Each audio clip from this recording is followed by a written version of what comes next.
wabarakatuh, Bapak Ibu semuanya. Waalaikumsalam warahmatullahi wabarakatuh. Apa kabar semuanya di pagi yang cerah ini? Sehat semuanya Bapak Ibu? Alhamdulillah sehat semuanya ya Bapak Ibu ya. Jadi pada kesempatan hari ini ya, kita sudah memasuki pelatihan desain grafis muda. Nah, pada unit kompetensi yang pertama ini, saya akan membahas mengenai unit kompetensi mengoperasikan perangkat lunak. Nah, sebelum kita memasuki materi, nah ada baiknya kita kenal dulu nih siapa yang jadi pemateri. Jadi kan nanti sepanjang kelas itu Bapak Ibu semua jadi tahu harus manggil saya apa gitu kan. Bapak Ibu sudah kenal dulu dengan saya. Oke. Sedikit profil dari saya, ya nama saya itu Riza Agustian. Ya, Bapak Ibu bisa memanggil saya Pak Riza.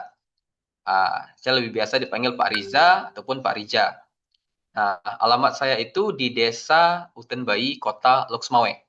Nah, pendidikan terakhir saya itu S1 Teknik Informatika di Universitas Maliku Saleh. Nah, jadi email saya ini riza.blki@acehutara@gmail.com. Nah, jadi nanti para peserta yang saya berikan tugas bisa mengumpulkan tugasnya di email saya ini. Oke, jadi bisa dicatat saja ini email saya. Nah, berikut pengalaman kerja saya. Saya pernah menjadi instruktur digital marketing dan desain grafis di UPTD BLKI Aceh Utara sampai saat ini. Dan saya juga pernah mengajar ya menjadi instruktur digital marketing dan desain grafis di BLK Redelong, Bandar Meriah. Dan saya juga pernah menjadi instruktur desain grafis di BLKK Al Hilal, Nibung ya.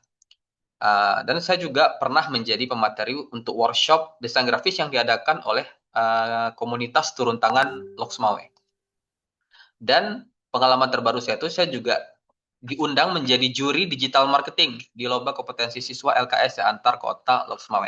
Nah, di bawah ini ada media sosial saya, Instagram ya. Mungkin Bapak Ibu mau berkunjung melihat akun Instagram saya dan ini ada kanal YouTube saya. Oke, sekian perkenalan dari saya. Nah, selanjutnya saya akan mengabsensi dulu nih para siswa-siswa. Saya mau mengecek kehadirannya di sini. Ihsan Karunia. Ada orangnya Ihsan Karunia? Ada ya, hadir ya. Kemudian ada Andika. Andika hadir ya, Andika? Andika hadir. Oke. Nah, selanjutnya sebelum memasuki materi, ada baiknya kita mengenal dulu mengenai informasi pelatihan. Nah, karena dalam pelatihan itu sering terjadi hal-hal yang di luar prediksi, seperti bencana alam, gempa bumi, dan lainnya. Terus bagaimana sikap kita ketika menyikapi kejadian-kejadian seperti itu? Nah, di sini ada informasi seperti emergency exit, ya, pada ruangan sebelah kiri sana, apabila terjadi gempa bumi, maka ada pintu yang harus kalian lewati di sana untuk bisa mencari tempat yang aman. Kemudian ada master point atau titik kumpul di mana kita bisa berkumpul semuanya untuk berada di titik yang aman. Nah, rules-nya selanjutnya itu harus tepat waktu. Ketika mengikuti pelatihan ini, Anda itu harus tepat waktu. Nah, jadi kalau misalnya posisinya itu jam 8 hadir di kelas, itu toleransinya itu paling 15 menit. Jangan sampai jam 9 baru hadir. Ya, saya memaklumi juga mungkin ada yang rumahnya jauh. Ya, paling bisa toleransi saya 15 menit. Tapi jam 8 usahakan sudah ada di dalam kelas. Kemudian selama berjalannya kelas desain grafis ini, untuk kenyamanan bersama, gimana kita sepakati tidak ada telepon yang dihidupkan. Nah, jadi matikan ataupun silent HP-nya. Nah, apabila ada telepon yang mungkin darurat ya, urgent dari family atau keluarga, teman-teman bisa silakan keluar dari kelas untuk mengangkat telepon tersebut demi kenyamanan bersama. Nah, selanjutnya jagalah kebersihan. Jadi kita harus menciptakan ruangan yang nyaman sehingga belajarnya pun jadi enak. Gitu. Jadi salah satunya adalah kebersihan. Yang kebersihan kan sebagian dari iman. Jadi kepada peserta semuanya, peserta pelatihan Bapak Ibu, ketika masuk ke kelas ini kita bersih, pulang pun dalam keadaan bersih juga. Jadi jangan ada sampah-sampah yang berserakan di dalam kelas. Nah, selanjutnya ada toilet. Nah, jadi disediakan toilet bagi Bapak Ibu yang membutuhkan tersebut ya. Oke. Selanjutnya ini adalah unit kompetensi yang akan kita pelajari hari ini ya. Unit kompetensi mengoperasikan perangkat lunak desain. Gimana teman-teman semuanya? Masih semangat belajarnya? Ini kita masih pagi loh. Masih semangat semuanya? Masih ya? Oke. Ya, jadi teman-teman semuanya harus semangat ya, semangat karena kita masih pagi, masih fresh. Jadi ketika kita belajar desain grafis ini kita butuh power ya, bukan cuma fisik ya, kekuatan fisik, tapi kekuatan pikiran. Jadi akan banyak menguras energi pikiran, kreativitas. Nah, sekarang saya mau tanya teman-teman semuanya, Bapak Ibu sudah sarapan? Sudah sarapan? Sudah ya? Sudah sarapan. Karena kalau sudah sarapan, Bapak Ibu semuanya jadi punya energi ya. Sarapan, makan nasi ya, makanan yang sehat. Jangan sarapan itu dengan senyuman doang. Kalau dengan senyuman doang nggak kuat kita menjalani hari ini ya, jadi kurang semangat. Oke Bapak Ibu. Nah, selanjutnya ini adalah unit kompetensinya ya, seperti yang saya katakan tadi, mengoperasikan perangkat lunak desain ya. SKKNI nomor 126 tahun 2023. Ya, ini kode unitnya ya, bisa Bapak Ibu perhatikan. Nah, selanjutnya saya ingin menjelaskan mengenai tujuan pelatihan ini. Tujuan pelatihan ini itu apa sih? Tujuan pelatihan desain grafis ini gunanya apa sih? Setelah mengikuti pelatihan ini, peserta diharapkan kompeten sebagai desainer grafis muda yang meliputi menciptakan karya desain grafis dengan menerapkan prinsip dasar desain pada bidang desain grafis visual sesuai dengan pengelolaan jasa desain proyek. Jadi targetnya itu setelah Bapak Ibu ikut pelatihan desain grafis ini, Bapak Ibu tuh yang tadinya basicnya belum bisa apa-apa tentang desain grafis, jadi sudah bisa menciptakan karya desain grafis. Nah, ini saya mau spill dulu nih, mau saya tampilkan kepada Bapak Ibu hasil karya desain kakak kelas kalian di angkatan sebelumnya. Seperti apa sih? Ini kalau bisa dilihat Bapak Ibu, ada kelihatan ini?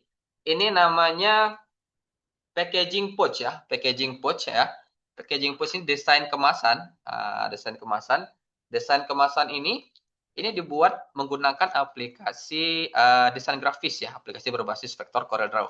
Nah, selanjutnya juga di sini ada hasil karya desain ya, bentuk poster ya, didesain oleh siswa-siswa sebelumnya. Artinya sekarang ini ada banyak hasil karya desain yang bisa kita tampilkan karena sekarang semua sudah era digital.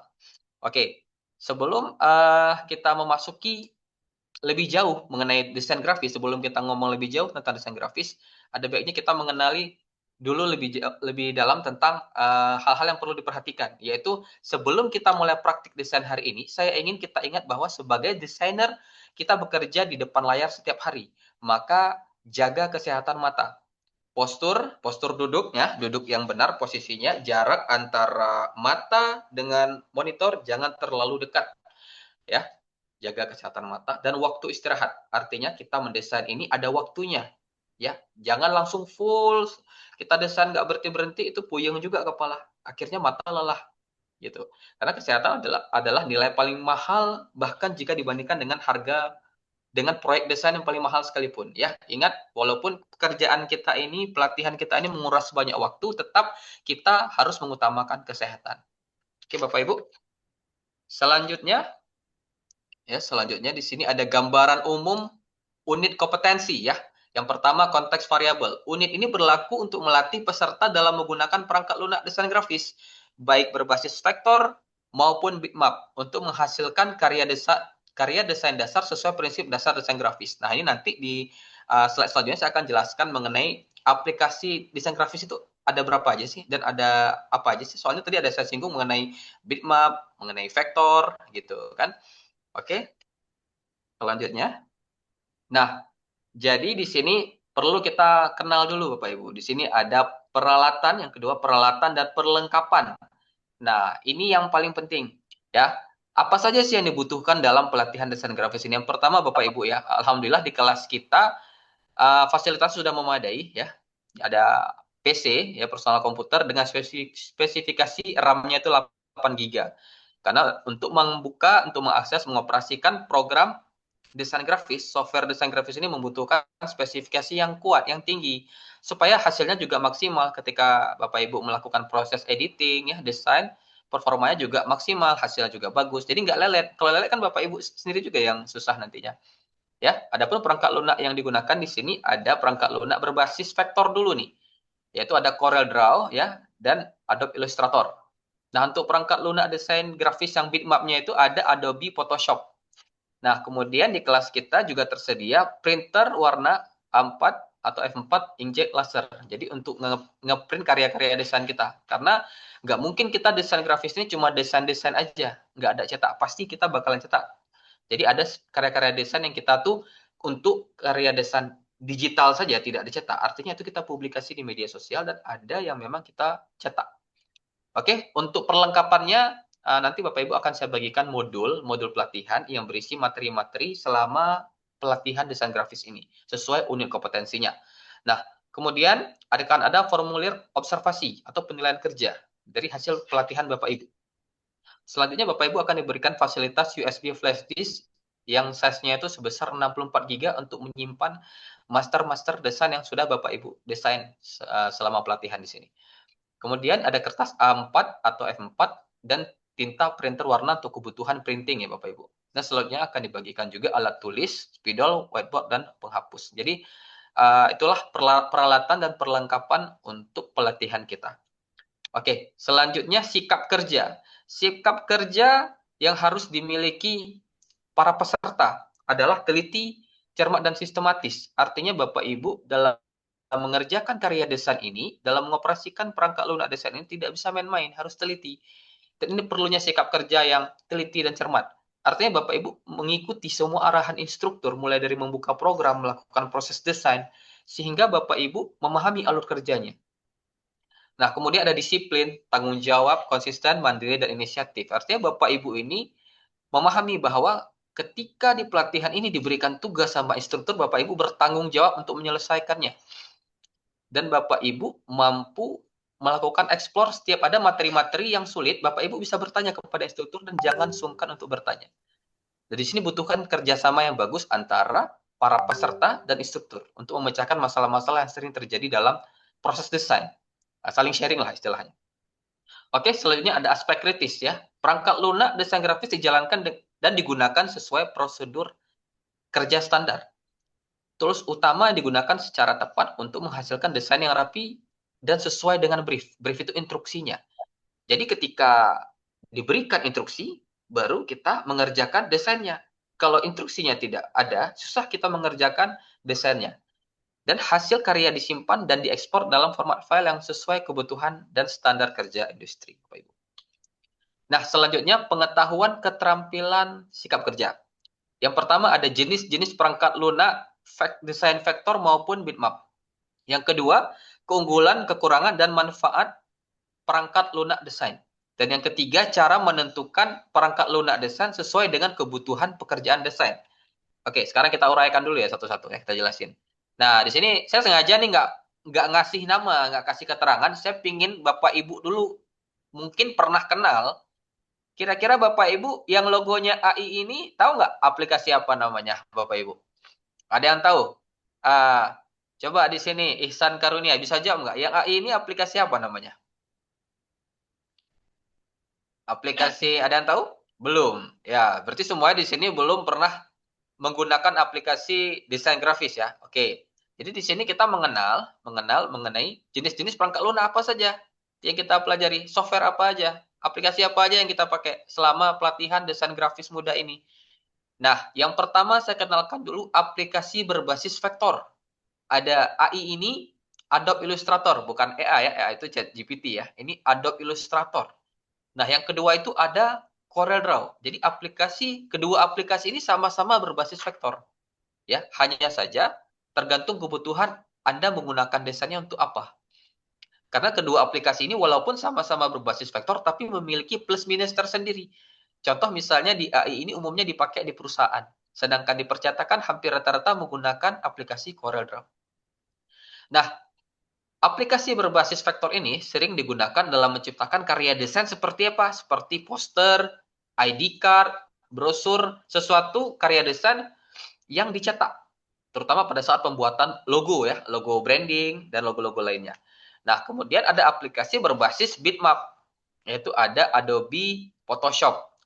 Dan di samping ini, mungkin aplikasi ini nggak terlalu familiar ya. Ini adalah GIMP. Jadi aplikasi berbasis bitmap ini lebih digunakan untuk manipulasi objek.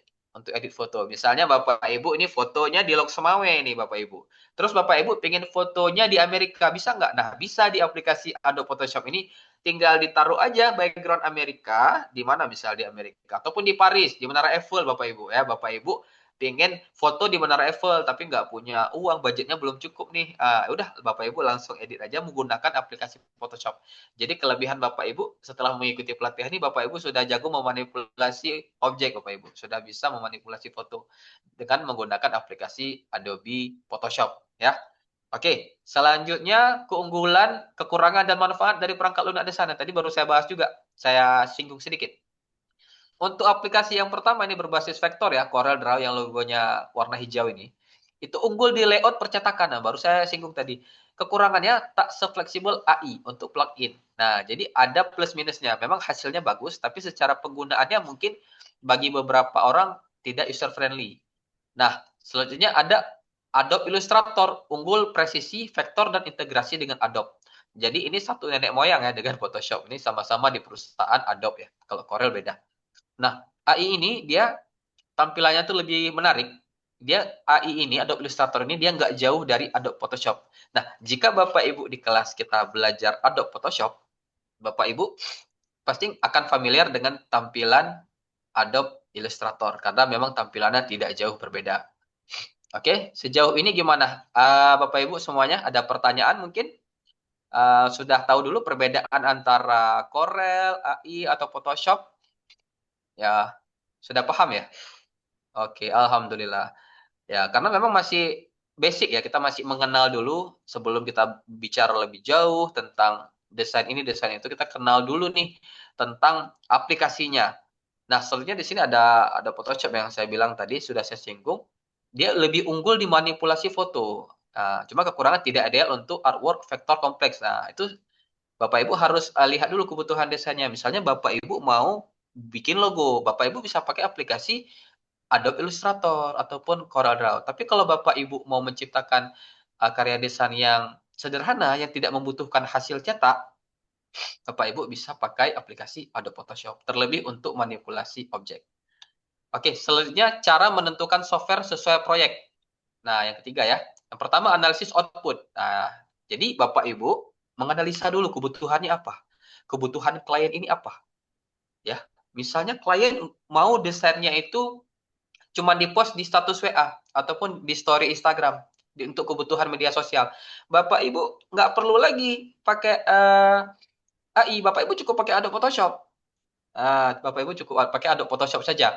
Kecuali Bapak Ibu ingin melakukan kebutuhan cetak. Nah, Bapak Ibu bisa menggunakan Adobe Illustrator dan CorelDRAW. Terlihat perbedaannya di mana? Di hasil outputnya nanti. Outputnya ini. Hasilnya kualitasnya lebih bagus ketika Bapak Ibu menggunakan aplikasi berbasis vektor. Nah, yang kedua, pertimbangkan spesifikasi di PC dan lisensi. Nah, artinya gini Bapak Ibu. Ketika Bapak Ibu menggunakan aplikasi ini, Bapak Ibu harus memperhatikan dulu spesifikasi laptop atau komputer yang Bapak Ibu punya. Oh, Pak, Adobe Photoshop ini sama Adobe Illustrator kan ada versi-versinya. Memang benar, dia ada Adobe Photoshop CC 2015, 17, bahkan yang terbaru ada 2019, 2021. Nah, semua toolsnya sebenarnya nggak jauh berbeda, Bapak Ibu. Hanya saja, kalau Bapak Ibu menggunakan laptop, misalnya RAM-nya 2 GB, 4 GB, maka Bapak Ibu nggak bisa menginstal versi terbaru. Nah, kalau nggak menginstal versi terbaru, otomatis fitur desainnya juga nggak lengkap. Nah, di kelas kita sudah spesifikasi standarnya itu 8 GB. Jadi kita sudah pakai Adobe Illustrator dan Adobe Photoshop CC 2019. Jadi sudah cukup untuk kebutuhan desain. Terus yang ketiga, sesuaikan dengan workflow dari tim dan klien. Jadi tergantung kliennya ini butuh desain yang seperti apa. Kalau misalnya klien kita itu butuh desain yang tidak terlalu ribet, Bapak bisa pakai Photoshop ya. Kalau misalnya butuh desain yang panjang yang membutuhkan kombinasi elemen, Bapak Ibu bisa menggunakan Adobe Illustrator ataupun CorelDRAW. Oke. Nah, selanjutnya untuk question ya, ada pertanyaan dari Bapak Ibu semuanya dari materi yang saya sampaikan tadi? Kira-kira mungkin ada yang tidak paham, Pak, saya masih bingung membedakan antara aplikasi vektor dengan bitmap, Pak. Bedanya di mana? Atau mungkin kualitasnya mana yang lebih bagus? Gimana Bapak Ibu? Ada pertanyaan?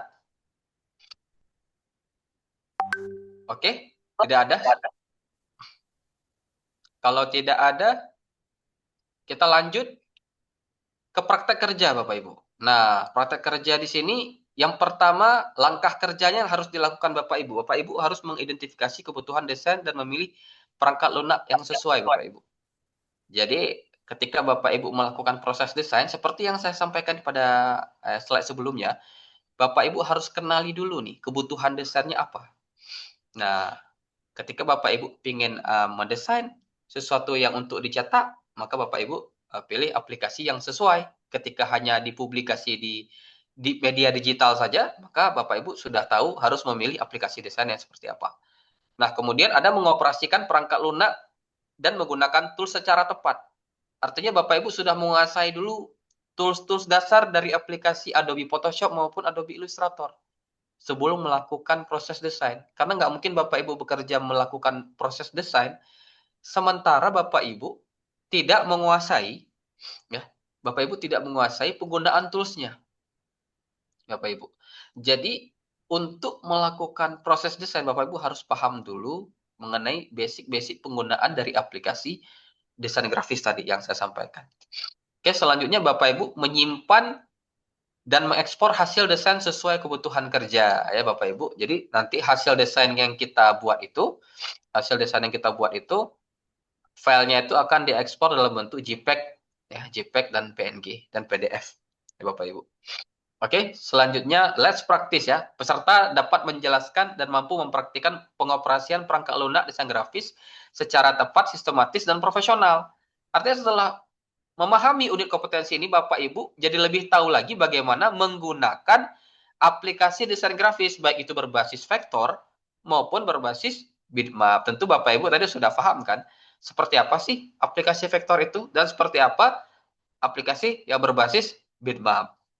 Oke, selanjutnya kesimpulan yang bisa kita pahami, perangkat lunak desain grafis ini dipilih dan dijalankan sesuai dengan kebutuhan kerja Bapak Ibu dan panduan penggunaan yang berlaku. Ya, yang kedua, tools utama dalam perangkat lunak digunakan secara tepat untuk menghasilkan elemen visual sesuai dengan prinsip dasar desain grafis. Jadi, bila Bapak Ibu mematuhi semuanya, menjalankan sesuai alur, menggunakan aplikasi sesuai dengan instruksi dari instrukturnya, saya yakin Bapak Ibu bisa menghasilkan karya desain yang bagus. Dan yang ketiga, kesimpulannya, hasil karya disimpan dan diekspor dengan format file yang sesuai standar kebutuhan kerja, baik itu untuk publikasi digital ataupun kebutuhan cetak. Oke, selanjutnya untuk evaluasi, memberikan pertanyaan kepada peserta untuk dijawab secara langsung, mempraktekkan cara mengoperasikan perangkat lunak secara teliti dan cekatan. Oke, jadi di kelas nanti Bapak Ibu akan saya berikan sesi tanya jawab. Setiap kelas berlangsung akan ada sesi tanya jawabnya. Oke, nah selanjutnya di sini untuk tugas tambahan ya. Nah kita ada PR nih Bapak Ibu. Jadi setelah kita menguasai materi hari ini, ya, ketika kita sudah buka aplikasi Adobe Photoshop itu seperti apa, aplikasi Adobe Illustrator, nah Bapak Ibu akan saya berikan tugas sederhana. Tugasnya itu nggak susah, ya. Tugasnya itu nggak susah. Bapak Ibu cukup membuat karya desain sederhana, yaitu tipografi. Nah, tipografi itu penggunaannya cuma teks aja. Dia mengkombinasikan antara jenis font dan kreativitas kita. Nah, Bapak Ibu nanti buat karya desain tipografi dan kemudian diekspor ke JPEG. Nanti Bapak Ibu bisa kirim ke email yang sudah saya cantumkan tadi. Oke? Nah, jadi sebelum menutup kelas kita hari ini, jadi saya ingin menyampaikan sebuah kata-kata. Dengan memahami dan menerapkan proses kerja menggunakan perangkat lunak, desain secara benar, kita tidak hanya menghasilkan karya, tapi juga membentuk sikap profesional sebagai desainer grafis. Oke, mungkin itu aja yang bisa saya sampaikan untuk materi hari ini ya Bapak Ibu ya. Gimana Bapak Ibu? Ada yang ingin ditanyakan mungkin sebelum kita tutup materi ini? Dari teman-teman semuanya gimana? Bisa dipahami untuk materinya ataupun untuk brief tugasnya? Ada yang mau bertanya mungkin? Paham semuanya ya. Berarti kalau paham, sesuai deadline-nya, saya tunggu tugasnya itu ya besok malam ya jam 12 itu sudah ada di email saya ya tugas tipografinya. Oke? itu aja materi hari ini. Semoga bisa dipahami semuanya ya. Semoga kegiatan kita hari ini diberkahi Allah Subhanahu wa taala dan semuanya bisa memahami materi dengan baik dan bisa mengerjakan tugas dengan aman dan nyaman. Oke, itu saja dari saya ya. Saya akhiri. Assalamualaikum warahmatullahi wabarakatuh.